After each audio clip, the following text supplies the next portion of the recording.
Hello my YouTube family. ये मेरी पहली नई कहानी है। चलिए कहानी की शुरुआत करने से पहले कहानी के बारे में जान लें। युगांत और रूही, दो जान एक सांस, जिसमें एक पानी की तरह शीतल है, शांत है, दूसरा रेगिस्तान की तपती धूप की तरह ज्वालामुखी, तूफान से भी भयानक क्रूर, राजा की तरह जीने वाला, जिसकी कोई हदें और सीमा नहीं, ना ही दिल में दया की कोई भावना है। सब कुछ था उसके पास, अगर कोई कमी थी तो वो अपने आप में थी।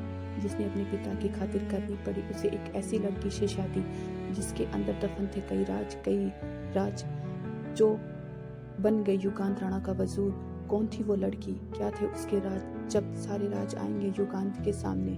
सस्पेंस और इंटेंस से भरी मेरी ये लव स्टोरी, माई क्रूलर डेविल किंग, युगांत और रूही, एपिसोड 1।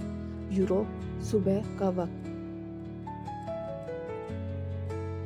बॉस वो डील फाइनल नहीं कर रहे हैं। उनका कहना है उन्हें 20% नहीं 7% प्रॉफिट चाहिए, वरना वो प्रोजेक्ट कैंसिल कर देंगे। एक लड़का जो उम्र में 29 से 30 साल का था, अपने कदम तेजी से आगे बढ़ाते हुए अपने आगे चल रहे लड़के से कह रहा था, जो उम्र में उससे छोटा था लेकिन उसकी पहुंच और ओहदा कई ज्यादा था।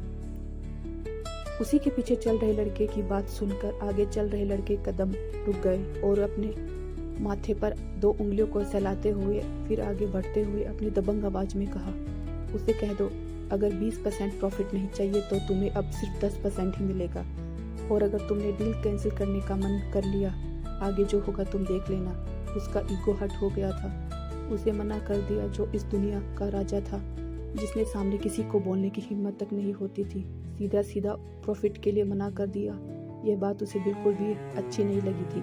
चेहरे पर पहले से ठंडे भाव थे उसके, और अब उस लड़के की बात सुनकर वो भाव गुस्से में तब्दील हो चुके थे। पीछे आ रहे लड़के ने जब बॉस की ठंडी दबंग आवाज सुनी, उसके माथे पर पसीना आ गया। उसने अपने हल्के कांपते हुए हाथों से अपने माथे पर आए पसीने को साफ किया और जल्दी से अपने काम पर लग गया। आगे चल रहा लड़का वो सच में राजा था, यूरोप का राजा, जिसका साम्राज्य यूरोप पर कायम नहीं था, पूरी दुनिया में कायम था। हर एक देश में उसका बिजनेस फैला हुआ था। फिल्म इंडस्ट्री से लेकर बिजनेस इंडस्ट्री में वो सबसे ऊपर की पोस्ट पे था। सबको अपनी जेब में लेकर घूमता था वो था द युगांत सिंह राणा। अपने आप में एक ब्रांड था वो। राणा खानदान का इकलौता वारिस। क्या कुछ नहीं था उसके पास? सब कुछ था। ना जाने आज तक कितनी गर्लफ्रेंड रही होंगी, लेकिन हाय रे फूटी किस्मत उसकी जो एक को भी छू नहीं पाया था।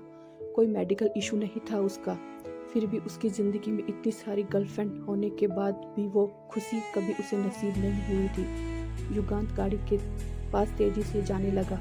उसके चलने का इतना सटीक तरीका था कि लड़कियां ही क्या, लड़के भी लार टपकाते थे। जैसे ही युगांत गाड़ी के नजदीक पहुंचा, एक बॉडीगार्ड ने जल्दी से गाड़ी का दरवाजा ओपन किया, जिसे देख युगांत गाड़ी के अंदर बैठ गया। उसके बैठते ही आगे के सीट पर उस पीछे आ रहे लड़का बैठ गया, देव, युगांत का पीए। युगांत ने अपने लैपटॉप में देखते हुए देव से कहा, अलीना को बुलाओ। युगांत की बात सुनकर देव ने हाँ में सर हिला दिया। जल्दी से अलीना को कांटेक्ट कर दिया। अलीना युगांत की गर्लफ्रेंड थी, जो सबसे ज्यादा उसके साथ रहती थी। वो एक ऐसी लड़की थी जिसके साथ युगांत को अच्छा लगता था, क्योंकि वह बहुत ही सिंपल थी, कभी भी रूहान को किसी बात के लिए रोक टोक नहीं करती थी। पर रूहान सिर्फ अपना माइंड रिलैक्स करने के लिए उसके पास जाता था, पर आते समय उससे भी ज़्यादा गुस्से में वापस आता था, जिस कारण युगांत के साथ ज़्यादा रहता था। जब भी उसका मूड ऑफ होता था वह अलीना के पास जाता था। कुछ देर बाद उसकी गाड़ी एक होटल के पास रुक गई। गाड़ी रुकते ही तेजी से बॉडीगार्ड बाहर निकल आए और चारों तरफ रूहान की गाड़ी को घेर कर खड़े हो गए। देव ने जैसे ही पीछे का दरवाजा ओपन किया, युगांत गाड़ी के बाहर आ गया और वह तेजी से कदमों के साथ लिफ्ट के अंदर घुस गया। कुछ मिनटों बाद होटल के 27 फ्लोर पर जाकर लिफ्ट रुक गई। लिफ्ट के रुकते ही युगांत लिफ्ट के बाहर आ गया और सामने लगे दरवाजे के अंदर घुस गया। वह होटल का सबसे बड़ा VIP कमरा था, जो हर वक्त युगांत के लिए अवेलेबल रहता था। जब वह कमरे के अंदर आया तो उसने देखा अलीना आराम से सोफे पर बैठी हुई थी। उसका एक पैर दूसरे पैर के ऊपर था। वह फोन के अंदर मंद मंद मुस्कुरा रही थी। उसने शॉर्ट 1 पीस पहना हुआ था, जिस पर कारण उसकी बॉडी अच्छे से रिवील हो रही थी। उसे देखकर रूहान के चेहरे पर मुस्कान आ गई। उसने अपने हाई टाई को ढीला करते हुए अलीना की तरफ अपने कदम बढ़ा दिए। Thank you for watching my YouTube video.